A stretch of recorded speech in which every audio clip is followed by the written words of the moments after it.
하나님께서 오늘 우리에게 주시는 말씀은 요한복음 11장 17절에서 27절입니다.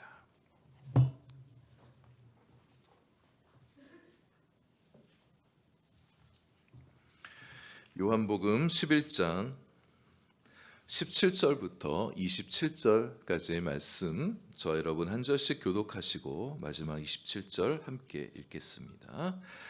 예수께서 와서 보시니 나사로가 무덤에 있은지 이미 나흘이라.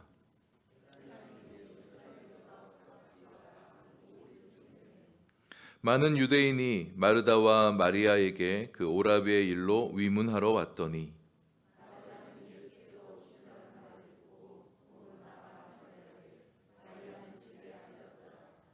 마르다가 예수께 여짜오되 주께서 여기 계셨더라면 내 오라버니가 죽지 아니하였겠나이다.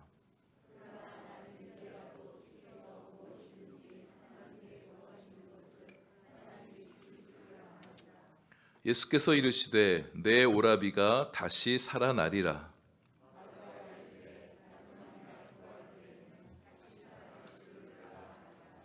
예수께서 이르시되 나는 부활이요 생명이니 나를 믿는 자는 죽어도 살겠고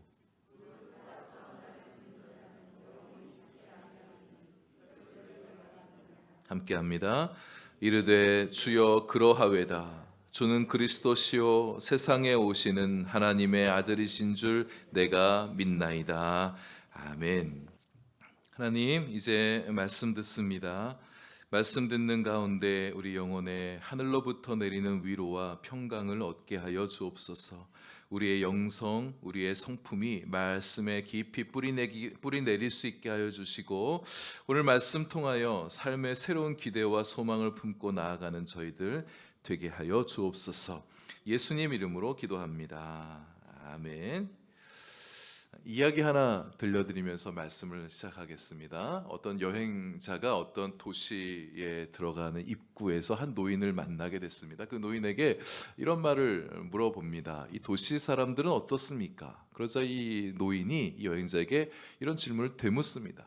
당신이 전에 있던 곳에서 사람들은 어땠어? 이렇게 묻는 거예요.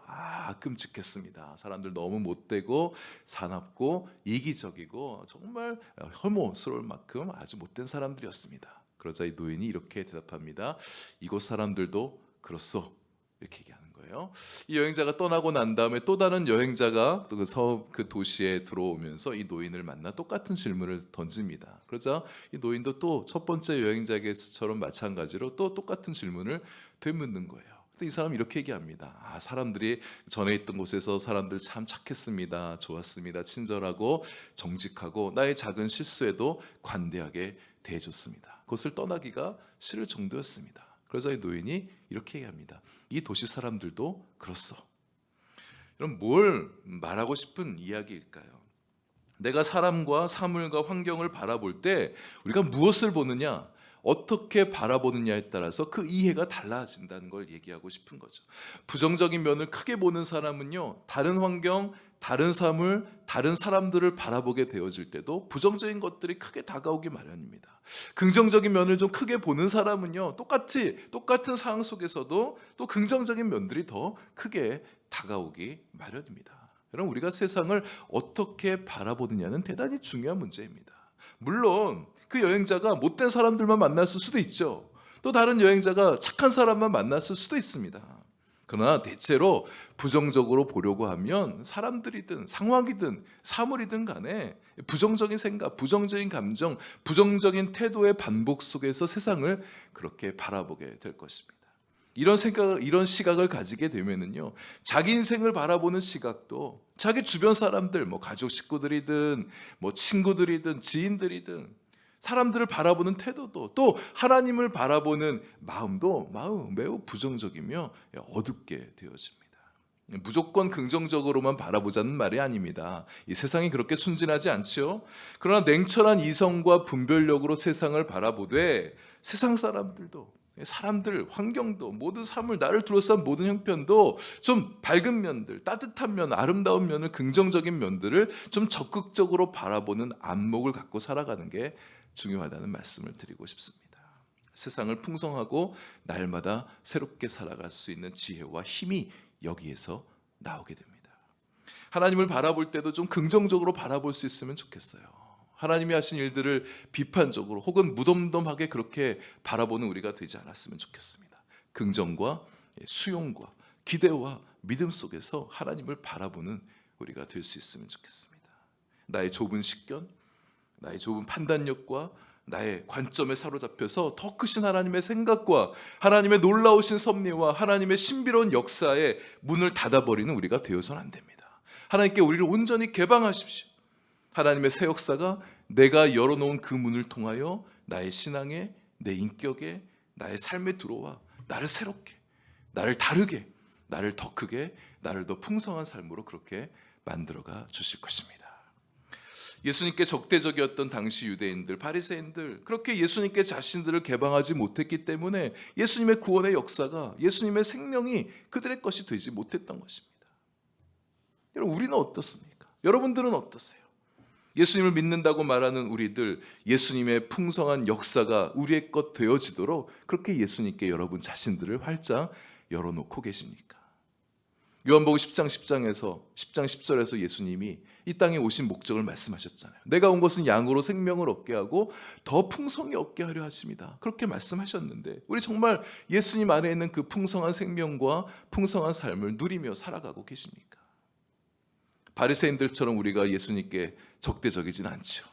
그럴지라도 예수님께 우리 자신을 온전히 개방하지 못한다면 정도는 다를지언정 우리 역시 내 판단과 내 생각과 내 경험과 내 지식 수준에서 예수님을 판단하고 살아가고 있다면, 내가 이해하는 수준에서만, 내 경험치에서만, 내 믿음의 정도에서만 예수님을 받아들이려고 한다면 우리는 예수님께서 가져다 주기 원하시는 그런 풍성한 삶을 누리며 살아가지 못하게 됩니다. 오늘 본문에 예수님과 마르다 사이에 있었던 대화가 우리에게 시사해주는 메시지이기도 합니다. 이제 본문 안으로 들어가 보겠습니다. 예수님께서 나사로의 집에 도착하신 날은 이미 나흘이 지난 때였다, 이렇게 말씀하고 있죠. 나흘이란 기간은 더 이상 죽음을 의심할 수 없는 나이에요. 의심할 수 없는 시간, 그러니까 완전히 죽었다고 판단되어지는 기간입니다. 유대인들은 누군가가 죽어서 무덤에 들어가게 되어진 다음에 3일이 지나고 나면 이제 그 사람의 영혼과 육체가 완전히 분리되어서 다시는 살아날 수 없다고 그렇게 여겨지고 있었습니다. 그렇게 믿는 믿음들을 가지고 있었어요. 이 말은 만약 3일 이내라면 다시 살아날 가능성이 있다는 말이 되어지기도 하죠. 거의 불가능한 일이지만 가끔 이 세상 역사들 가운데 일들 보면 가끔씩 그렇게 죽었다고 말하는데 다시 살아나는 일들의 이야기를 들어서 우리 좀 놀라게 되어지잖아요. 이걸 좀 진짜야 가짜야 믿어 말어, 이렇게 혼란 속에 빠뜨리게 되는 그런 이야기들을 접하게 되기도 합니다. 이런 현상을 일컬어서 학계에서는 라자루스 신드롬 이렇게 명명하고 있습니다. 성경에 나사로, 죽었다가 살아난 나사로의 이름을 따서 나자루스 신드롬 이렇게 명칭을 붙이고 있는데요. 심정지가 와서 의사가 이 사람은 죽었다고 판단을 내린 거예요. 근데 자발적으로 심장이 뛰기 시작해서 다시 회복되어 살아나는 경우가 가끔 있기도 합니다. 제 주변에 실제로 그런 일이 있었습니다. 제가 서울에서 목회할 때 부목사로 심무하던 방배동에서 목회할 때인데요. 제가 모셨던 담임 목사님이 그러셨습니다. 22년간 투병을 앓던 분이셔서 실제로 의사가 사망 진단서 발부를 내리고 실제로 관에까지 들어갔던 분이셨어요. 근데 그의 누님이 밤새도록 이렇게 떠나보낼 수 없다고 막 기도하면서 눈물 흘려서 기도하는데 목에서 맥박이 뛰는 것을 느끼게 된 거예요. 그때 이렇게 깨어나가지고 지금 살아나셔서 지금 서울에 있는 큰 교회에서 목회 지금도 잘하고 계시는 분이 계십니다. 근데 오늘 본문에 죽은 지 나흘 되었다는 말은 의심의 여지가 없이 나사로가 실제로 죽었다는 것을 말해주고 있는 것입니다. 예수님께서 잠시 기절했던 나사로를 깨워줬다라든지 심정지되었던 나사로의 심장의 맥박을 다시금 뛰게 해줬단 말이 아닙니다. 저 뒤에 보면 예수님께서 나사로의 무덤의 문을 열라고 그렇게 명령하실 때에 마르다 그렇게 대답해요. 시신에서 벌써 냄새가 나기 시작합니다. 몸이 좀 썩기 시작했다는 거예요. 예수님은 죽은 나사로를 살리신 것이지 기절한 나사로를 이렇게 깨운 게 아니란 말씀입니다. 예수님의 부활도 마찬가지입니다. 혼수 상태에서 예수님께서 다시 깨어나신 게 아니라 물과 피를 다 쏟아 죽은 상태에서 다시금 부활하신 우리 주님이셨어요. 오라비를 먼저 떠나보냈던 마르다 마리아 자매를 위로하기 위해서 많은 유대인들이 찾아왔다고 얘기합니다. 우리도 그렇지만 당시 유대인들의 풍습도 누군가 가까운 사람이 죽게 되어지면 그의 유족들을 위로하기 위해서 이렇게 찾아와서 조문하는 그런 풍습들이 있었습니다. 근데 오늘 본문에 보니 많은 유대인들이 조문하러 왔대요. 이 사실을 볼 때 이 나사로 남매가 사람들 사이에 좀 많이 알려져 있던 사람들이었고 유대 관계가 참 좋았던 사람이구나 라는 것을 알게 해주죠.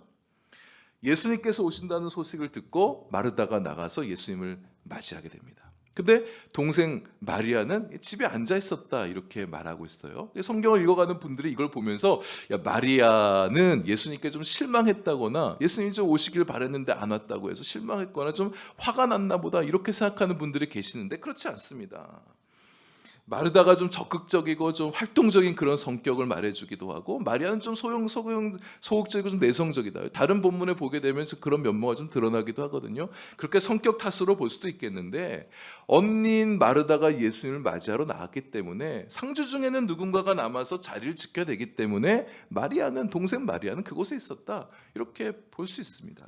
뒤에 예수님께서 마리아를 찾거든요. 근데 마리아가 그때 자기도 예수님 빨리 만나보고 싶었는데 그렇지 못해서 좀 참았다는 듯이 급히 달려나가는 그런 이야기가 다음 주 좀 살펴보게 될 내용 가운데 나오기도 해요. 예수님을 맞이한 마르다가 이렇게 얘기하죠. 주께서 여기 계셨더라면 내 오라버니가 죽지 아니하였겠나이다. 이 말을 놓고 우리는 마르다가 지금 예수님께 좀 불평하고 있구나, 원망하고 있구나 이렇게 생각할 필요는 없습니다. 아쉬운 마음을 얘기하는 거예요. 죽어가는 오빠를 바라보면서 예수님께서 계셨더라면, 예수님께서 오신다면 우리 오빠 병 나을 수 있을 텐데 이제 그렇지 못해서 생기는 아쉬움과 섭섭함을 좀 토로하는 그냥 마음에 담아서 얘기하는 표현인 것이죠. 마르다가 예수님을 많이 사랑했던 사람입니다. 근데 우리는 이 마르다의 이 말에서 이 마르다가 이 사람의 믿음이, 이 여인의 믿음이 정말 대단했구나라는 것을 발견할 수 있습니다. 나사로가 지금 다 죽어가고 있는 형국입니다. 그런데 예수님께서 계셨더라면, 예수님께서 함께해 주셨다면 우리 오빠는 반드시 살아날 수 있을 것이라는 그런 믿음, 예수님이라면 죽은 자도 살리내 주실 것이라는 그런 믿음이 이 마르다에게 있었다는 거예요. 남들은 다 포기합니다. 이제 그만 마음 놓으라고, 오빠 그냥 손 놓아주라고 그렇게 말하고 있을지 몰라도 마르다는 예수님이 계셨더라면, 예수님께서 오신다면 우리 오빠는 다시 살아날 수 있어, 예수님이라면 반드시 고쳐줄 수 있어, 이런 믿음이 마르다에게 있었다는 거죠. 마르다의 믿음이 대단하다는 것은 이어지는 22절 말씀에서도 느껴지게 됩니다. 나는 이제라도 주께서 무엇이든지 하나님께 구하시는 것을 하나님이 주실 줄을 아나이다. 이렇게 얘기하고 있습니다. 지금 다 끝난 상황이잖아요. 오빠는 이미 무덤에 들어가 있습니다. 당시 유대인들의 장례식은 보통 6일 동안 진행이 되는데 나흘이 지나가고 있으면 3분의 2가 지나간 시점입니다. 하지만 이런 형편인데 그래도 예수님께서 뭐라도 하실 것 같으면, 하나님께 기도하여 무엇이든지 구하면 하나님께서 들어주실 것이라고, 그런 믿음을, 그런 생각을 고백하고 있는 마르다입니다. 근데 또 마르다가 이어서 하는 이야기를 좀 유심히 들여다보면 마르다가 22절에서 이렇게 엄청난 굉장한 믿음을 보이는 말을 하고 있는데 그의 믿음의 한계가 드러나고 있다. 말은 그렇게 하고 있지만 실제 믿음은 좀 다르다 하는 것을 느끼게 되어집니다. 우리랑 좀 비슷한 것 같아요. 우리도 그러잖아요. 우리가 믿음의 말은 하는데 실제는 믿음을 갖지 못할 때가 종종 있는데 지금 마르다가 그런 모습을 좀 보이고 있어요. 예수님께서 마르다의 말을 듣고 말씀하시지 않습니까? 네 오라비가 살아나리라, 이렇게 말씀하셨단 말이에요. 여러분, 예수님이 지금 여기에 이 베다니에 왜 오셨습니까? 나사로를 살리기 위해 오셨잖아요. 죽은 나사로를 살려 생명의 주관자이신 예수님의 권세를 나타내 보이기 위해서, 죽은 자마저 살려낼 수 있는 하나님의 영광을 나타내 보이기 위해서 지금 예수님 이 자리에 오신 것입니다. 그래서 그 자리에 모였던 많은 유대인들에게, 제자들에게 하나님의 영광과 예수 그리스도의 권세를 나타낼 계획을 가지고 이곳에 오신 것이잖아요. 그 사건을 통해서 장차 며칠 안 남았습니다. 예수님도 이제 십자가에 달려 죽게 되어질 것이에요. 그때 제자들에게 내가 나사로 살렸던 것을 기억하라, 이제 예수님께서 다시 살아나실 것임을 믿는 제자들이 되기를 바라셨던 거죠. 예수님께서 부활이요 생명이시라는 것을 드러내 보이실 거라고. 그리고 예수님 믿는 자마다 영원히 죽지 않고 살게 될 것임을 이 나사로 살리신 사건을 통해서 깨달아 하려고 생명의 힘, 부활의 은혜를 입게 될 것임을 주님께서 예고해 주시는 장면이지 않습니까? 마르다는 그런데 이 예수님의 말씀을, 오라비가 살아나리라 하는 이 말씀을 지금 살려내겠다는 말씀이 아니라 마지막 때에, 부활 때에 살아나게 하실 것이라는 뜻으로 받아들입니다. 사실 이 믿음도 훌륭한 믿음인 건 맞죠. 다시 부활하게 될 것이다. 내 생명 그냥 여기서 끝나는 것이 아니라 죽어도 다시 살게 될 것이란 믿음. 세상의 마지막 때에 부활이 일어나 대대적인 부활이 일어나게 될 것이라는 부활신앙을 갖고 살아가는 것도 사실 대단한 믿음 맞죠. 얼마나 많은 사람들이 부활을 안 믿습니까? 죽은 나사로가 살아났다는 이야기를 들려줘도, 예수님이 죽으셨다가 살아나셨다는 성경의 말씀을 들려줘도 사람들 안 믿잖아요. 근데 종말에 다시 부활하여 영원한 생명과 구원을 얻어 생명을 갖고 살게 될 것이라는 믿음과 소망을 갖고 있는 이 마르다의 신앙이 얼마나 훌륭합니까? 그러나 마르다는 예수님께서 지금 나사로를 살리실 것이라는 믿음까지 이르지 못했습니다. 예수님에 대한 믿음도 있어요. 부활하게 될 것이라는 그런 믿음도 갖고 있는 좋은 신앙임에도 불구하고 그의 믿음에는 한계가 있었습니다. 좀 더 분명히 말하자면 마르다는 예수님의 인격과 예수님의 말씀과 권능 앞에서 진짜 믿음으로 예수님을 믿고 있는 것이 아니라, 예수님을 대하는 게 아니라 그저 지식의 수준에서 그의 신앙을 고백하고 있는 것에 불과하다, 이렇게 말씀드릴 수가 있어요. 여러분, 진짜로 믿는 것과 그저 알고 있는 것은 이게 다른 이야기입니다. 아는 수준에서는요, 능력이 나타나질 않아요. 여러분, 마르다가 했던 대답들을 잘 살펴보십시오. 22절에서 마르다는 하나님께서 주실 줄을 안다, 이렇게 얘기했죠. 24절에서는 마지막 부활 때 다시 살아날 것을 아나이다, 이렇게 얘기하고 있습니다. 알고는 있는 거예요. 예수님께서 뭔가 하신다면, 하나님 앞에 기도하여 뭔가를 구한다면 어떤 일이 일어날 것을 알고 있어요. 마지막 때에 부활할 것이라는 것도 알고 있어요. 그러나 마르다는 믿는다는 말은 쓰고 있지 않습니다. 여러분, 아는 것이고 믿음인 것은 아니에요. 내가 뭘 알고 있다고 해서 그것이 역사를 일으키는 믿음이 되는 것은 아니란 말씀이에요. 여러분, 이 차이를 우리가 잘 이해하셔야 됩니다. 내 교회 열심히 다녀요. 신앙생활 열심히 하는 것 같아요. 하나님 믿는다고 말해요. 열심히 기도도 하고 성경도 열심히 했습니다. 근데 결정적인 순간에는 아무런 일이 일어나지 않는 경우들이 많이 있어요. 우리 열심히 부족해서 그렇습니까? 아니, 우리 얼마나 열심히 잘하고 있어요.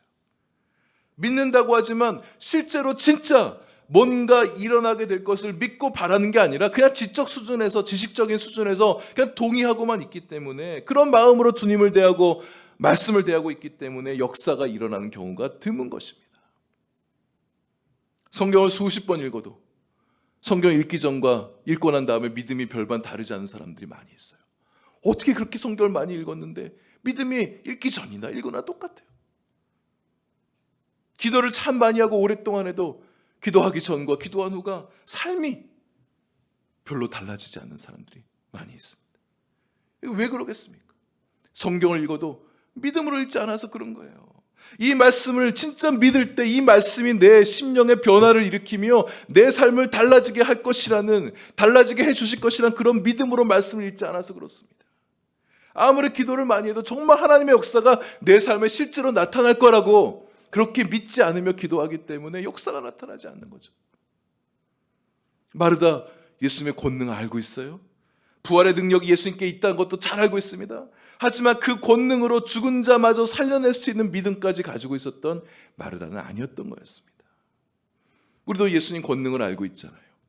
예수님의 부활과 예수님의 생명의 능력, 영원한 생명을 가지신 주님이라는 거 알고 있잖아요.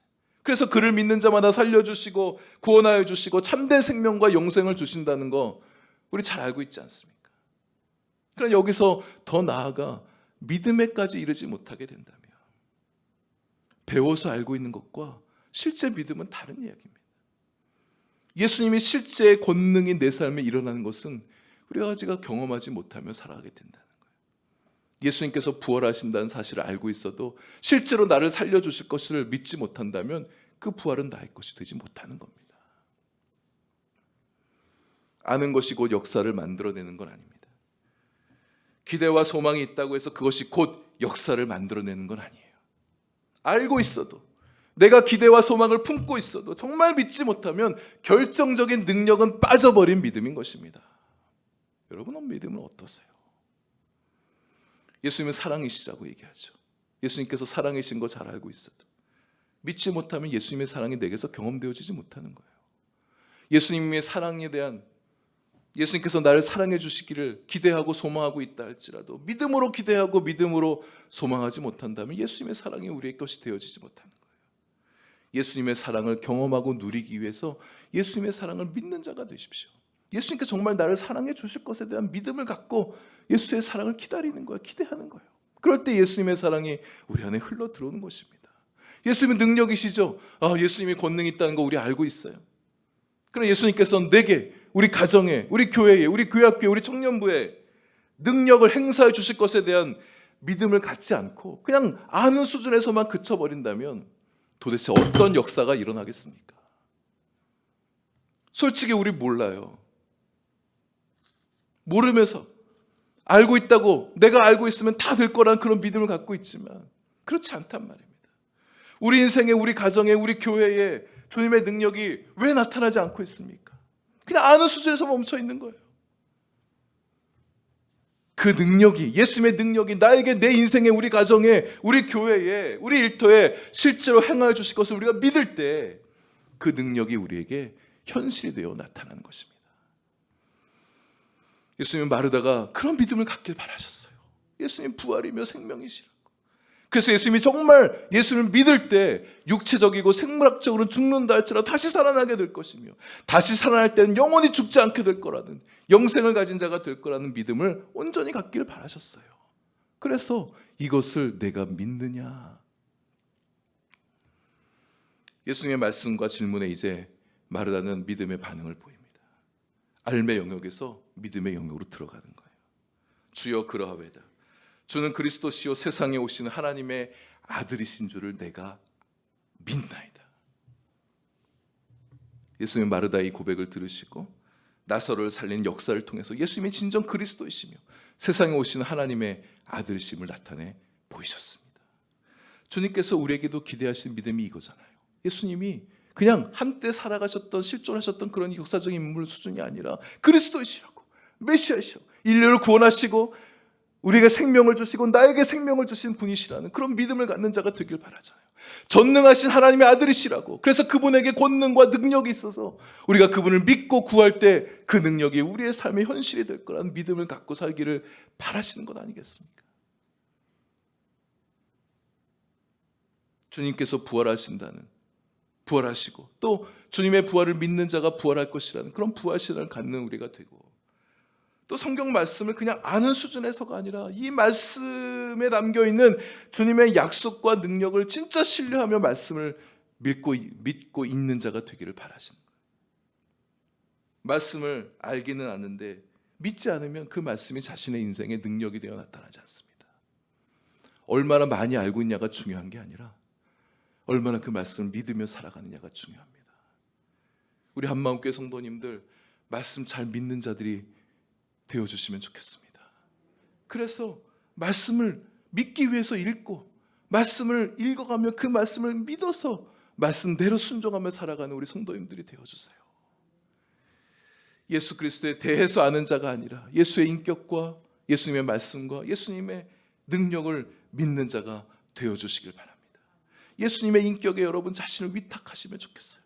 예수님의 말씀을 믿어 그 말씀이 나의 삶을 다스려 주님의 말씀에 담겨있는 능력이 나의 것이 되게 하는 그런 우리가 되게 하시면 좋겠습니다. 예수 그리스도, 이 이름이 우리의 위탁과 신앙의 대상이 되어질 때 우리의 현재의 삶에도 주님의 놀라운 능력과 역사가 나타나게 될 것입니다. CCC 한국 대학생 선교회를 창립하셨던 고 김준곤 목사님이, 이분은 예수님을 온전히 신뢰하며 사셨던 분이셨어요. 자신의 모든 것을 예수님의 이름에 걸었던 분이셨어요. 예수님의 이름이 이 땅에, 그분의 능력이, 이름의 능력이 이 땅에 나타나며 그 이름이 높임받으며 살아가는 것, 높임받는 세상이 되어진 것, 늘 그걸 꿈꾸며 사셨습니다. 민족의 가슴마다 피 묻은 그리스도를 심어 이 땅에 푸르고 푸른 그리스도의 계절이 오게 되는 것, 그것이 그분이 품으셨던 평생의 꿈과 비전이셨죠. 그분이 만드신 아주 유명한 백문일답 예수 그리스도라는 것이 있습니다. 여러분 들어보셨는지 모르겠어요. 100가지 어떤 질문에도 그 대부분 단 하나, 예수 그리스도라고. 예를 좀 들어보겠습니다. 그분이 말씀하셨던 100가지 질문 가운데 몇 가지를 좀 얘기해 보겠습니다. 오늘 우리 머리 위에 하늘을 활짝 열고 계시는 분이 누구십니까? 예수 그리스도. 이 땅 위에 모든 교회가 무릎 꿇어야 될 분이 누구입니까? 예수 그리스도. 모든 민족을 품고 계신 분이 누구십니까? 예수 그리스도. 나의 죽고 사는 이유가 되시는 분이 누구이십니까? 예수 그리스도. 절망 따위가 나를 꺾지 못하는 이유가 무엇입니까? 예수 그리스도. 언젠가 CCC 집회에서 이 목사님이 말씀 집회를 진행하시면서 그곳에 모인 회중들에게 이 백문일답을 하셨어요. 100가지 질문을 던지고 한번 예수 그리스도로 한번 대답해 보라고 그렇게 시키기도 하셨답니다. 우리도 한번 해볼까요? 한 100가지 질문 여러 가지 중에 좀 제가 몇 가지만 제가 좀 대신 질문을 던지고 우리가 한번 여러분들이 예수 그리스도를 한번 그렇게 대답해 보시길 바랍니다. 사탄이 두려워하며 사탄의 마음을 낙담시키는 이름이 무엇입니까? 나의 잔을 넘치게 채워주는 분이 누구이십니까? 내가 시선을 뗄 수 없는, 또 내게서 시선을 떼시지 않는 분이 누구이십니까? 우리의 목이 마르고 눈물이 흘러내릴 때에도 두 손 들 수 있는 이유는 누구 때문입니까? 지치지 말고 최선을 다해, 우리가 최선을 다해 달려가야 될 이유는 누구 때문입니까? 그렇습니다. 예수 그리스도. 인터넷 검색해 보시면 이 김중원 목사님의 백문일답 예수 그리스도의 전문이 다 나와 있습니다. 한번 읽어보세요. 하나씩 보시면서 자신에게 한번 질문 던져보세요. 가슴이 뜨거워질 것입니다. 가슴이 뛸 거예요. 우리도 우리 인생의 그 어떤 질문에도 그 대답은 예수 그리스도라고 고백할 수 있게 되기를 바랍니다. 이는 맹목적인 신앙 고백이 아니에요. 예수 그리스도를 믿고 의지하는 자, 예수 그리스도가 인생의 그 어떤 질문에도 답이 되어주신다고 믿는 자에게 예수님은 실제로 그의 인생의 답이 되어주십니다. 우리 인생의 답이 되어주시는 예수님을 온전히 신뢰하고 따르는 저와 여러분 될 수 있기를 바랍니다.